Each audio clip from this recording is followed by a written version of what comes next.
Pra não ficar rindo. A paz do Senhor, irmãos. Estamos aqui mais uma vez para a terceira aula de Teologia Bíblica do Primeiro Testamento. Sou Isaac Azevedo, professor do Seminário Voz Missionária, que se encontra na rua José Luiz, número 79, em Nova Iguaçu. Amém? Curso básico de Teologia. Então, nós havíamos deixado, havíamos terminado a segunda aula, né? Falando das faculdades do Espírito, né? E adentraremos na terceira aula, como foi dito, na tentação, né? E queda do homem. E iniciaremos aqui a leitura da apostila para lecionarmos esta terceira e última aula que você vai acompanhar agora, tá bom? Então, de forma a iniciar esta aula, nós iniciaremos falando sobre a terminologia do pecado. Tá? As palavras empregadas no Velho Testamento, né, para descreverem o pecado são tão notáveis como o registro na sua história, né? Chata, quer dizer, pecar, errar o alvo, né? Pechar, pachá, né?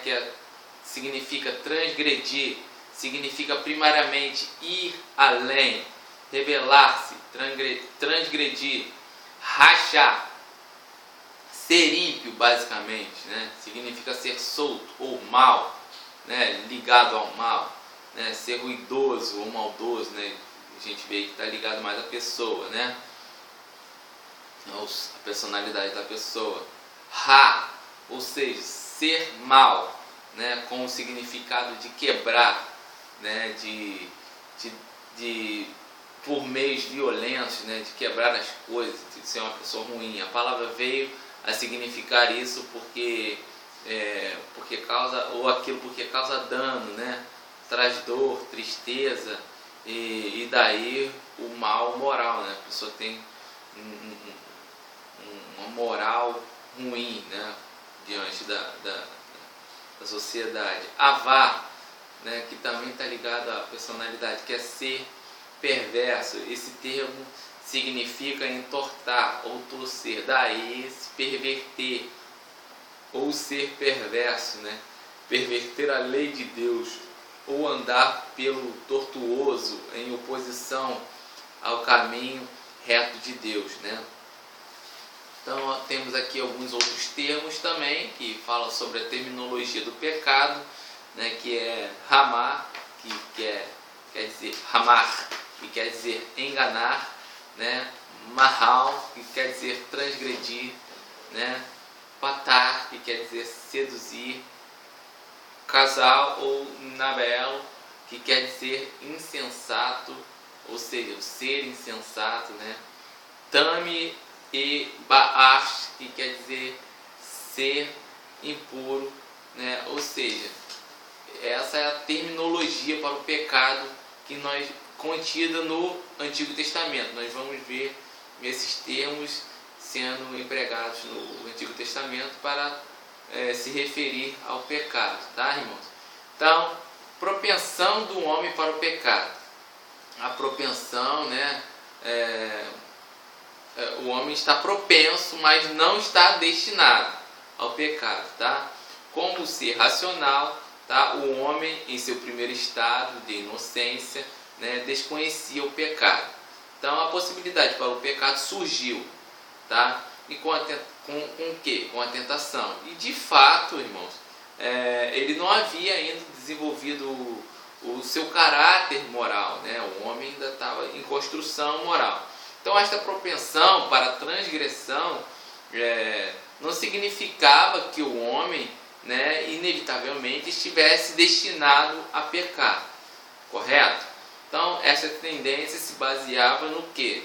Unicamente em seu livre arbítrio, né, de vontade para o mal, né, e ele poderia conscientemente manter-se fiel aos limites, né, do conhecimento que o seu Criador havia lhe dado ali no Éden, né? Ou então rebelar-se contra essa lei e para aí partir para o outro lado, que na verdade foi o que aconteceu. Então, a queda do homem através do pecado, aí a gente vem na sequência, né? Aconteceu, né? Ele se rebelou contra Deus, né? Não por revolta, né? Mas porque pecou e com isso teve consciência de que pecou, né? Desobedeceu a ordem. Então, a queda do homem através do pecado. A queda de Adão e Eva é apresentada literalmente na Bíblia de modo que explícito, tá? Não foi um relato teórico ou figurativo, mas foi um relato histórico, tá? Não foi, e por isso nós entendemos que o quê? Que o pecado dos nossos primeiros pais não foi um ato, foi um ato involuntário de sua própria vontade e determinação, tá? E claro que a tentação veio de fora, né? Ou seja, através de Satanás, né? Que os instigou a desobedecer a ordem de Deus, irmãos. Então observem bem. Então nós concluímos que a essência do primeiro pecado está o quê? Na desobediência, né? Do homem à vontade divina e na realização de sua própria vontade.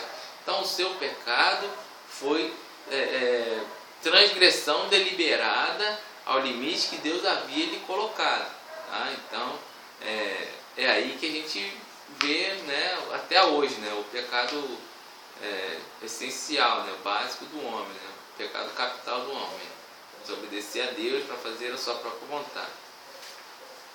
Então, com isso, né, Deus havia falado, não coma para que você não morra. Então a gente vê a consequência da queda agora, né? O pecado ele afetou a vida física, né, obviamente, e psíquica do homem, né? Então Paulo escreveu aos Romanos o que? Por um homem entrou o pecado no mundo e pelo pecado o que? A morte, em Romanos capítulo 5, versículo 12. Então a morte física se tornou então o que? A consequência natural, irmãos, tá? Da desobediência de Adão, tá bom? E a espiritual se constituiu o que? Na eterna separação de Deus, tá? O Criador ele foi enfático no jardim, que no dia em que dela comeres, né, certamente morrerás, né, em Gênesis capítulo 2, versículo 17. Então o pecado afetou a vida espiritual do homem também, porque o salário do pecado é a morte, Romanos capítulo 6, versículo 23. Tá? Então Adão morreu no mesmo dia em que pecou, né? Mas Adão não morreu, né, no mesmo dia em que pecou, mas ele perdeu a possibilidade de viver e também perdeu a imagem de Deus em sua vida. E isso implicou no que? No rompimento, né, irmãos, da comunhão com o Criador e causou-lhe uma morte espiritual no momento exato em que pecou, né? Então aí a gente vê, né, o homem sendo tentado pelo diabo, as consequências, né, e tudo mais. Mas aí Deus ele tem um plano de salvação para o homem. Então aí a gente entra já na doutrina da salvação. E os dois passos para a salvação são o quê? Mateus capítulo 4, versículo 17 diz: daí por diante passou Jesus a pregar e a dizer: arrependei-vos, porque é chegado o reino dos céus. Depois, lá no capítulo 18, versículo 3, ele diz assim, em verdade vos digo, se não vos converteres e não vos tornares como criança, de modo algum entrareis no reino dos céus. Então Cristo ele chegara ao mundo, tá, vindo do seio do Pai. Então ele podia descrever as glórias do céu para comover os homens. Mas a sua mensagem era a mesma, arrependimento e conversão. Ele não ficou descrevendo nada para ninguém, que ele veio do céu e tudo mais. Mas ele veio com um objetivo, né? E hoje, até hoje, esse é o objetivo da igreja, né? Mensagem de arrependimento. Então, o arrependimento, irmãos, O verdadeiro arrependimento, ele envolve o quê? A pessoa toda, todo o seu ser, tá? Ele envolve toda a sua personalidade. O arrependimento não é apenas uma mudança de pensamentos, né? Como as pessoas, os intelectuais por aí pensam, né? João, no capítulo 3, versículo 3, ele diz: em verdade te digo que se alguém não nascer de novo, não pode ver o reino de Deus. Nascer de novo, irmão, significa um novo ser, uma nova pessoa, ou seja, uma nova personalidade. Tá? Então estudaremos o arrependimento em cada um dos seus poderes de personalidade, né? Ou seja, no caso do intelecto, na sensibilidade, na volição. Que nós já estudamos isso, né? Anteriormente na segunda aula. Um dos atributos de Deus que nos assemelha a nós, né? Perdemos comunhão com Deus, né? Se separamos dele, mas muito do que ainda com que Deus nos criou ainda existe em nós. Então a conversão é uma palavra usada para exprimir o que? O ato do pecador abandonar o pecado e de seguir a Jesus. Tá? Se você roubava, você não roubava mais. Se você traía, você não trairá mais. Se você jogava viciadamente, você não jogará mais. Se você bebia em excesso, você não vai beber mais, né? Se você fumava, você não vai fumar mais. Se você cobiçava, você não vai cobiçar mais. Entendeu? Isso é converter, isso é mudar de vida. Se você não ia para a igreja, você vai. Está entendendo? Que é lá que você vai aprender todas as instruções de Deus para a sua vida. Tá? Não adianta tentar aprender em casa. Tá bom? Não adiantará nada isso. Então a conversão pode e deve repetir-se todas as vezes em que o homem pecar e afastar-se de Deus, porque ela consiste no ato de abandonar o pecado e aproximar-se de Deus. Então, emprega-se geralmente o que? A palavra conversão para significar aquela primeira experiência do homem abandonando o pecado para seguir a Deus. Então, existem 3 elementos básicos para a salvação, irmãos. Nós vimos aí os 2 passos que nós devemos dar para a salvação, tá? Que é o arrependimento e converter. Tem que se arrepender dos seus pecados, reconhecer que é pecador e se converter, né? Se humilhar diante de Deus. Agora, os 3 passos básicos para a salvação está lá em Romanos capítulo 3, versículo 24 e 25, né? E são justificados gratuitamente pela sua graça, pela redenção que há em Cristo Jesus. Então Deus propôs para a propiciação pela fé no seu sangue, para demonstrar a sua justiça pela remissão dos pecados, danos cometidos sob a tolerância de Deus. Tá? Então os elementos básicos estabelecidos para a salvação, conforme escrito pelo apóstolo Paulo, né, aos Romanos, são: primeiro, irmãos, a graça, né? Tito capítulo 2, versículo 11 nos diz: pois a graça de Deus se manifestou, trazendo salvação a todos os homens. Então a graça significa primeiramente, né, favor, ou a disposição bondosa da parte de Deus, né? Graça que quer dizer também favor imerecido, né? Não merecido, né? Então a graça de Deus aos pecadores, ela revela-se no fato de que Ele mesmo, na expiação de Cristo, pagou toda a pena pelo pecado. E por conseguinte, Ele pode justamente, irmãos, perdoar o pecado sem levar em conta os merecimentos ou não merecimentos das pessoas. Então a graça se manifesta independente das obras dos homens. Tá? A graça é conhecida como fonte da salvação. Tá? A salvação não é pelas obras, né? Para que ninguém se glorie, né? Porque você peca que você não vai ser salvo. Você é pecador que você não vai ser salvo. É óbvio que você tem que se arrepender, né? E procurar fazer o correto, ainda que você erre e não consiga. Tá? A fonte da salvação está aí. Segundo, irmãos, segundo elemento básico para a salvação é o sangue, irmãos. Tá? Em 1 João capítulo 1, versículo 7 diz assim: o sangue de Jesus Cristo, seu Filho, nos purifica de todo o pecado. Em virtude do sacrifício de Cristo, irmãos, no Calvário, o crente, ele é separado para Deus, né? Seus pecados são perdoados e a sua alma purificada, tá? Seu sangue é conhecido como a base da salvação, fonte da salvação, a graça, base da salvação, sangue de Jesus. Sem isso, não tem como salvar-se, ir para o céu, né? Alcançar a vida eterna, né? Pode até alcançar a morte eterna por outros caminhos, mas a vida eterna só em Cristo Jesus.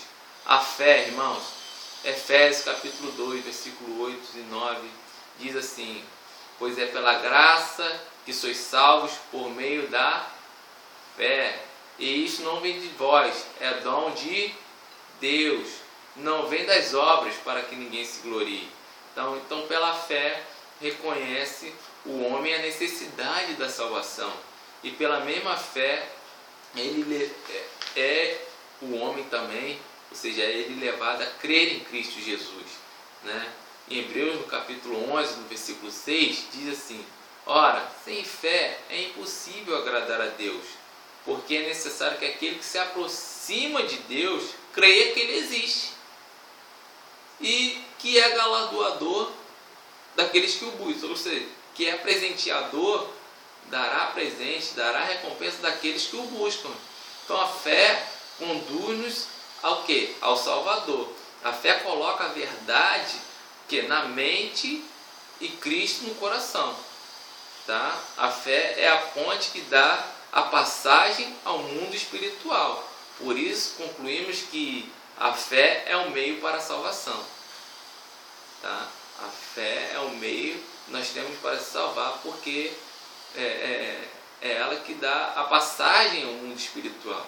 Nós devemos ser religiosos, isso deve ter um sentido na nossa vida. Se a gente for religioso só para ser mesmo, que finalidade tem eu me mostrar um religioso, colocando a minha mão para o alto por vários anos, ou ficar sem tomar banho por vários anos, ou ficar, né, fazendo coisas que não vai me levar, não vai modificar a vida de ninguém, que as pessoas não vão querer me copiar. Não tem muito sentido. Então não posso ser pelas minhas obras julgado, né? Isso não é uma obra de fé plausível, né? Mas a obra de fé plausível e que inspiradora é quando a gente vê as pessoas modificando de vida, né? Sendo transformadas pelo poder espiritual da palavra de Deus. Então nós vimos aí 3 elementos básicos para a salvação: a fé, a graça, né, e o sangue, irmãos. E agora, qual a natureza da salvação, irmãos? Faço essa pergunta a vocês hoje. Então nós vamos ver agora 3 aspectos da salvação, tá? Que esses 3 aspectos vai demonstrar a natureza da salvação. Primeiro é a justificação, tá? Justificar é um termo judicial que significa absolver ou declarar justo aquele que está sendo o réu, né, no caso. Então, ao invés de receber a sentença condenatória, ele recebe a sentença de absolvição. E esta absolvição é dom gratuito de Deus, colocado à nossa disposição pela fé. E essa doutrina assim se define, né, doutrina da justificação, é um fato de livre graça de Deus, pelo que Ele perdoa todos os nossos pecados e nos aceita como justos aos seus olhos, tá? Somente por nos ser imputada a justiça de Cristo, né? Que se recebe pela fé. Se a gente recebe a Cristo na nossa vida, na nossa mente, no nosso coração pela fé, né? Nós somos justificados imediatamente, né? Por isso, né? Então a justificação é mais que perdão, irmãos, dos pecados. É a remoção da condenação, né? Se a gente for olhar por esse olhar jurídico da palavra, né? Então Deus apaga os pecados, os nossos pecados, e em seguida Ele nos trata como se nunca tivéssemos cometido um só pecado, porque Ele lança o nosso pecado no mar do esquecimento, né? Portanto, justificação, ato de Deus, tornar justo o pecador. né? Deus não vai nunca jogar na nossa cara nada, né? Se a gente receber Ele como Salvador, Senhor da nossa vida. Então, primeiro, Deus, Ele, como natureza da nossa salvação, para mostrarmos que a nossa salvação está tendo efeito em nós, Ele nos justifica. Depois Ele nos regenera, irmãos. E regenerar significa o quê? Restaurar o que está destruído, né? Quando se trata do ser humano, né? Que a gente está falando do ser humano, a regeneração é uma mudança, o que? Radical, operada pelo Espírito Santo na alma do homem. E essa regeneração atinge, portanto, todas as faculdades do homem, ou seja, irmãos, atinge o intelecto, atinge a volição e atinge a sensibilidade. Então, o homem regenerado, ele não faz tanta questão, né, de satisfazer a sua própria vontade como a de satisfazer a Deus.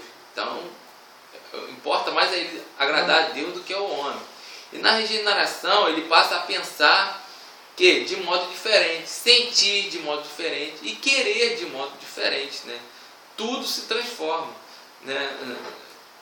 Quando a salvação, né, está em ação no homem, né? A natureza da salvação está operando no homem. 2 Coríntios capítulo 5, versículo 17 diz assim: portanto, se alguém está em Cristo, nova criatura é. As coisas velhas se passaram, eis que tudo se fez novo. Então, o homem tendo consciência disso, ele irá agir de maneira a agradar ao Senhor. E o terceiro passo da natureza da salvação, irmão, né, é a santificação. Então, santificar é tornar sagrado, separar, se consagrar, se fazer santo. Então, a palavra santo tem muitos significados. Tá? Separação representa o que está separado de tudo, irmão, quanto seja terreno e humano. Dedicação representa o quê? O que está dedicado a Deus, tá? No sentido da sua propriedade. Tá bom? Purificação, de uma maneira também bem especial, é algo que está separado e dedicado, e tem de ser purificado para melhor ser apresentado, né? Diante do exposto aqui, né, nós podemos estabelecer o seguinte, irmãos: santificação, tá? Ele é um processo, tá? O crente precisa esforçar-se para progredir em santificação, né? Como lá em 2 Coríntios capítulo 7, versículo 5, que diz assim: ora, amados, visto que temos tais promessas, purifiquemo-nos de toda impureza e de toda a carne, como do Espírito, aperfeiçoando a nossa santificação no temor a Deus. Está vendo? Então, nós temos também os meios divinos de santificação, que é o quê? O sangue de Cristo, irmãos. 1 João capítulo 1, versículo 7. O sangue de Jesus Cristo, seu Filho, nos purifica de todo o pecado. O Espírito Santo também é uma forma de nos santificar, como em Filipenses capítulo 1, versículo 6, que nos diz: tendo por certo isto mesmo, que aquele que em vós começou a boa obra, a aperfeiçoará até o dia de Jesus Cristo. Está vendo? A maneira de nos santificar, aquele que começou a boa obra em nós foi o Espírito Santo. Ele vai nos aperfeiçoar até o dia de Jesus Cristo, até o dia que Jesus Cristo vier. A palavra de Deus é também uma forma de nos santificarmos, né? João capítulo 17, versículo 17: santifica-os na verdade, a tua palavra é a verdade. Então, são 3 elementos, né, dos meios divinos de santificação para que a nossa salvação esteja em ação em nós, né, para que a gente justifique a natureza da nossa salvação. Irmãos, muito obrigado por vocês terem assistido até o final. Fiquem com Deus, fiquem na paz do Senhor. Até a próxima aula, tá? Amém. Fica com Deus.